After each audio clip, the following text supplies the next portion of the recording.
Assalamualaikum warahmatullahi wabarakatuh. Bertemu lagi dengan saya Tatik Ekawati Permana dalam pembahasan kita kali ini, yaitu mengenai pelatihan dan pengembangan karyawan.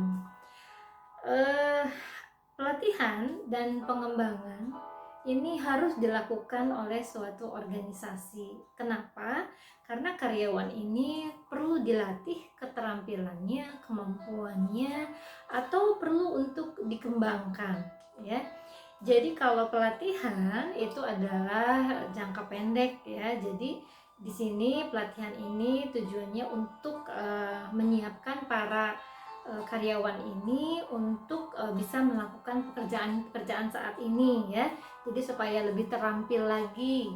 Kemudian kalau pengembangan ini lebih ke jangka panjang, ya. Jadi ini adalah upaya dari perusahaan, ya, atau organisasi untuk memberikan perkembangan kepada karyawannya lebih jauh lagi di masa yang akan datang, ya. Nah, apa sih manfaat dari pelatihan ini, ya, dan pengembangan ini? Yang pertama itu adalah untuk karyawan yang baru direkrut, yang belum tahu apa-apa, dilatih, ya, kemudian dibina sehingga mampu mengerjakan pekerjaan barunya ini dengan baik. Nah, bagaimana karyawan baru kalau tidak bisa melakukan pekerjaannya dengan baik? Tentunya ini akan mengganggu kepada proses operasionalisasi perusahaan, ya. Bahkan bisa jadi mengakibatkan kerugian karena tadi karyawan tidak menguasai, tidak tahu apa yang harus dilakukan dengan baik dan benar. Kemudian di sini juga karyawan dengan adanya pelatihan ini mampu untuk menyesuaikan dengan peraturan-peraturan yang ada, ya. Kemudian juga bagaimana apabila terjadi perubahan-perubahan yang terjadi di sini, karyawan mempunyai upgrade, ya, atau direfresh kembali, ditingkatkan kembali keterampilannya untuk mampu beradaptasi, untuk mampu mengerjakan pekerjaannya dengan kondisi-kondisi yang terbaru setelah ada perubahan. Kemudian manfaat lainnya yaitu meningkatkan daya saing, ya, daya saing dari karyawan ini. Jadi ketika karyawan ini lebih bisa atau lebih mahir atau lebih terampil, ini membuat persaingan yang positif di kalangan para karyawan. Nah, selain dari itu, tujuan daripada pelatihan ini adalah untuk meningkatkan produktivitas, ya, produktivitas dari perusahaan, meningkatkan mutu tenaga kerja, ya, kemudian meningkatkan ketepatan, ya, dalam merencanakan SDM. Wah, satu karyawan ini sudah semakin pintar nih, sudah semakin terampil nih. Nah, barangkali bisa nanti dipromosikan ke tempat yang lain dengan tugas dan tanggung jawab yang lebih besar lagi, ya. Nah, kemudian di sini juga meningkatkan semangat kerja karena tadi saya sudah semakin bisa, saya sudah semakin terampil, akhirnya saya menjadi semangat dalam bekerja. Kemudian di sini dari pelatihan dan pengembangan ini juga mampu menarik dan menahan tenaga kerja, ya. Jadi di sini terjadilah loyalitas dari karyawan. Jadi tidak mencari-cari lagi keluar, tetapi di satu perusahaan ini mereka sudah nyaman, mereka sudah menguasai dengan baik sehingga mereka loyal terhadap perusahaan dan tidak ada keinginan untuk pindah ke perusahaan yang lain. Kemudian juga di sini menunjang kepada pertumbuhan pribadi dari karyawan itu sendiri. Nah, ketika karyawan ini sudah baik secara individu, nah individu ini akhirnya nanti akan membawa dampak yang positif terhadap organisasi. Karena pertumbuhan yang baik di antara karyawan ini juga akan mengangkat pertumbuhan yang baik pula di organisasi. Oke. Nah, selain daripada itu, tujuannya juga untuk menekan turnover, ya, atau keluar masuk karyawan. Nih, biasanya karyawan itu masuk tidak bisa mengerjakan dengan baik, akhirnya tidak betah dan akhirnya keluar lagi mencari yang lain. di sini perusahaan jelas mengalami kerugian. Kenapa? Karena di dalam proses pengembangan dan pelatihan ini kan ada biaya yang dikeluarkan. Nah, apabila cost yang sudah dibiayakan, yang sudah dikeluarkan ini, biaya yang sudah dikeluarkan ini, kemudian karyawan tidak bertahan lama, tentunya ini akan membawa juga kerugian untuk perusahaan. Nah, jadi di sini tujuan dari pelatihan dan pengembangan ini sangat baik untuk mempertahankan karyawan agar tidak terjadi keluar masuk karyawan dengan cepat ya. Oke. Kemudian selanjutnya adalah meningkatkan kualitas output ya, kualitas kinerja, dan kuantitasnya juga ya akan bertambah kalau karyawan kita semakin pintar ya, semakin menguasai terhadap bidang pekerjaannya, dan mencegah timbulnya antipati dari karyawan, sehingga ya tadi loyalitas karyawan menjadi terjaga dan simpatik terhadap organisasi.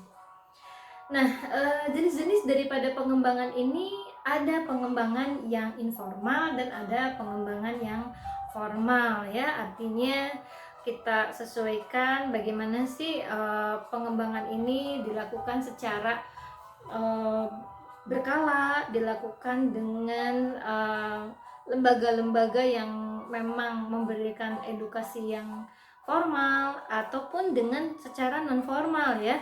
Non formal ini biasanya itu dilakukan pembinaan oleh senior-seniornya atau dari cabang-cabang lain atau oleh karyawan yang berprestasi ya gitu. Nah, bagaimana prosesnya sampai terjadi pelatihan ini ya atau pengembangan ini? Pertama kita tentukan dulu sasarannya ya. Jadi sasarannya akan kita tuju itu apa ya. Nah, kemudian setelah sasarannya dituju, kita akan menjadikan karyawan kita seperti apa. Kemudian apa kurikulum yang akan kita berikan, apa yang akan mereka pelajari ya.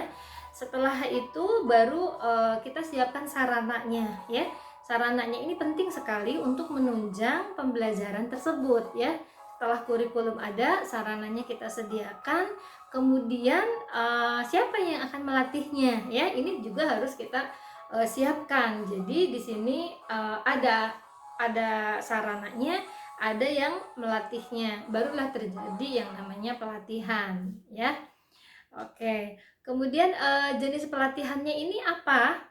Pertama adalah pelatihan keahlian ya. Jadi keahlian dalam mengoperasikan mesin, keahlian dalam meracik, keahlian dalam mengkombinasikan ya, atau pelatihan ulang ya. Jadi pelatihan yang memang diberikan untuk merefresh ya, meretraining atau mengingatkan kembali ya. Nah, ini biasanya untuk karyawan-karyawan yang sudah senior, yang sudah lama ya, kemudian lupa. Jenis yang lainnya adalah jenis pelatihannya lintas fungsional. Artinya satu karyawan diberikan keterampilan dari yang lain ya. Jadi lintas fungsional. Ini fungsinya untuk apa? Sebetulnya ini sangat penting ya ketika karyawan ini diberikan rotasi ya, apa misalnya perpindahan dari satu jabatan ke jabatan yang lain, atau misalnya lintas fungsional ini diharapkan dalam satu karyawan ini mempunyai beberapa keahlian atau keterampilan, sehingga di sini bisa bisa menggantikan temannya apabila tidak hadir atau berhalangan ya. Kemudian jenis yang lainnya adalah pelatihan antar pribadi ya. Jenis pelatihan antar pribadi ini adalah bagaimana ketika karyawan ini diberikan mereka bagaimana caranya berhubungan pertemanan yang sehat, bagaimana menjaga keharmonisan suatu hubungan di dalam suatu kelompok ya atau perusahaan, supaya hal ini jadi dari pribadi ini akan menunjang kepada hubungan di dalam pekerjaan. Jadi hubungan antar pribadinya sudah baik, maka akan menyumbang kebaikan pula untuk pekerjaan atau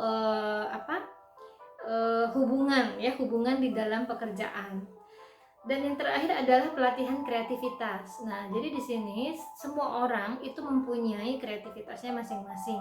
Tetapi ini bagaimana caranya perusahaan ini untuk melatih bagaimana mereka untuk lebih tanggap, lebih bisa lagi mengeluarkan ide-ide kreatifnya. Nah, inilah perangsangan-perangsangan yang harus dilakukan bagaimana mereka memanfaatkan kreativitas merekanya yang biasanya mereka tidak menyadari hal itu. Jadi harus ada rangsangan-rangsangan. Nah, di dalam pelatihan itulah kita akan coba untuk bagaimana mengolah kreativitas yang ada di karyawan kita. Nah, siapa yang menentukan kebutuhan dari pelatihan ini? Yang pertama adalah biasanya atasannya dulu ya, manajernya dulu, pimpinannya dulu. Biasanya si A ini kurangnya di sini, kemudian perlu pelatihan ini. Si B ini kurangnya di sini, kemudian perlu pelatihan ini. Nah, kemudian setelah itu nanti manajer akan berkonsultasi dengan pelatihnya ya. Nah, nanti pelatihnya ditanya, kira-kira apa sih nih yang cocok? Nah, masukan dari saya ini, kata manajernya ya. Nah, kemudian nanti pelatihnya akan menyesuaikan. Dan yang terakhir adalah dari karyawannya sendiri. Jadi karyawan itu sudah harus bisa menentukan, saya butuh ini ya, saya butuh pelatihan ini ya. Nah, itu adalah tingkatan yang paling tinggi ya, dimana karyawan sudah merasa membutuhkan bahwa saya ingin pengembangan diri yang lebih baik lagi, saya ingin pelatihan yang lebih baik lagi. Nah, ketika ini bisa berjalan seiring dengan baik antara pimpinan, pelatih, dan karyawan, itulah yang sangat ideal di dalam suatu perusahaan. Oke, siapa yang butuh pengembangan ini ya? Yang butuh pengembangan ini adalah karyawan baru dan karyawan yang lama. Yang baru perlu pengembangan atau pelatihan ini untuk mampu melakukan tugasnya sehari-hari. Kalau karyawan lama di sini tadi untuk retraining, mengingatkan kembali atau meningkatkan kembali kemampuan atau keterampilannya. Metode pelatihannya nih, metode pelatihan dan pengembangannya ini. Kalau pelatihan atau training itu biasanya kita berikan untuk karyawan operasional ya, karyawan yang melakukan. Tapi kalau untuk karyawan manajerial ya, manajer ke atas, itu biasanya bukan pelatihan istilahnya ya, metodenya, tetapi adalah pendidikan atau education. Nah, di dalam pelatihan dan pengembangan ini apa sih yang akan kita capai ya?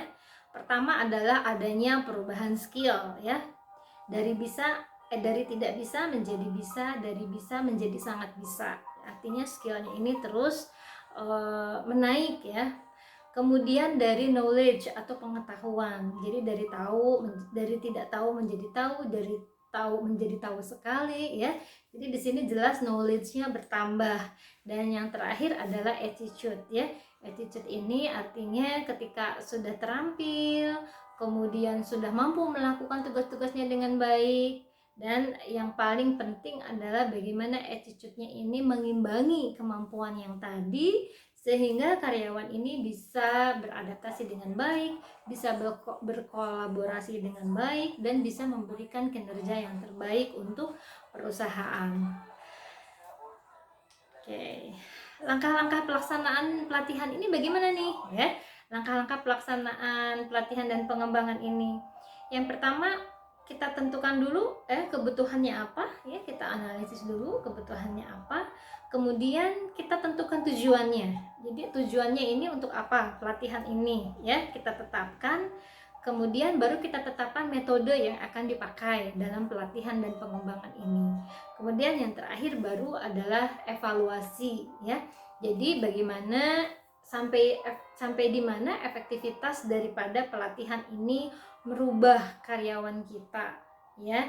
Jadi ini langkah-langkah pelaksanaan dari pelatihan dan pengembangan. Nah, di dalam perjalanan pelatihan dan pengembangan ini ada nggak kendala yang terjadi ya? Tentunya pasti ada ya kendala yang akan dihadapi. Pertama adalah dari pesertanya sendiri ya. Biasanya pesertanya sendiri ini ada yang menutup diri. saya udah bisa kok ya, tidak perlu ada pelatihan. Aduh, ini bosan ya buat saya, sudah berulang-ulang gitu ya. Aduh, saya nggak usah diajari ya, saya sudah 20 tahun memegang ini ya. Sebelum Anda ada di sini, saya sudah mengerjakan ini ya. Nah, biasanya ini kendalanya dari peserta. Peserta sudah memblok ya, memblok dirinya dan mengklaim dirinya sudah tahu dan sudah bisa ya, tanpa memperhitungkan bahwa sebetulnya perkembangan dan perubahan itu terjadi setiap saat. Kemudian kendala akan datang dari pelatih ya. Nah, pelatih ini harus kita pilih. Bagaimana pelatih yang memang profesional ya, pelatih yang mampu menguasai materinya dan menguasai pesertanya. Dan yang terakhir adalah bagaimana menggunakan metode yang tepat. Karena ilmu yang tepat tidak akan bisa cocok dengan peserta ya, tetapi ilmu ini harus menyesuaikan dengan peserta. Jadi masuk, ilmu yang bagus belum tentu masuk dalam satu kelompok peserta atau karyawan gitu. Jadi di sini pelatih harus bisa memastikan bahwa metode mana yang tepat untuk karyawan yang seperti ini begitu ya. Kemudian kendala akan datang dari fasilitas. Pelatihnya bagus, pesertanya juga antusias, tetapi sarananya kurang. Nah, ini juga bisa mempengaruhi atau mengurangi efektivitas daripada pengembangan dan pelatihan. Nah, kemudian apalagi yang akan nanti menjadi kendala, yaitu adalah kurikulum ya. Kurikulum itu artinya apa yang akan diajarkan. Nah, kalau pelatihnya ada, pesertanya ada, kemudian kurikulumnya tidak ada, apa yang mau diajarkan gitu ya. Nah, ini jadi kurikulum juga menjadi bagian yang penting ya, sehingga tidak menjadi kendala nanti di dalam proses pelatihan dan pengembangan ini. Kemudian yang terakhir adalah dana ya.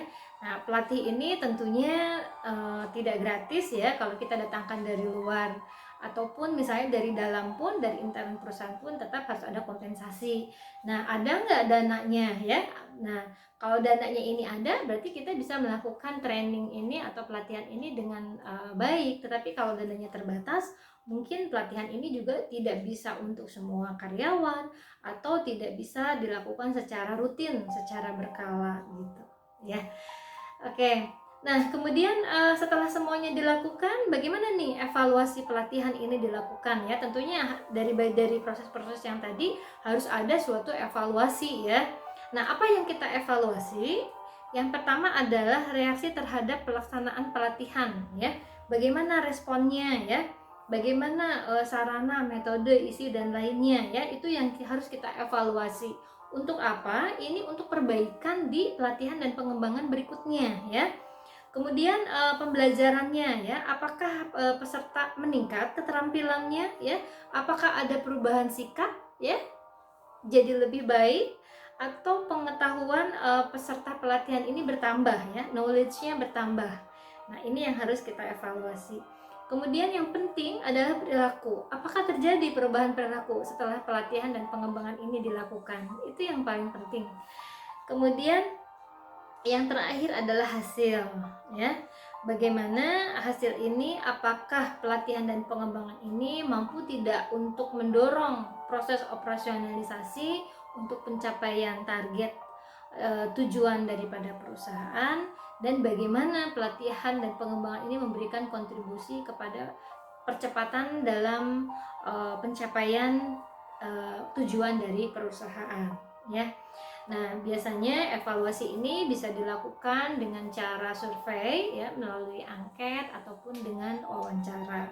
Atau yang lebih real lagi adalah dengan pencapaian kinerja dari operasionalisasi perusahaan. Nah, itu saja yang bisa saya sampaikan pada pertemuan kali ini. Sampai ketemu lagi di pembahasan berikutnya. Terima kasih atas perhatiannya. Wassalamualaikum warahmatullahi wabarakatuh.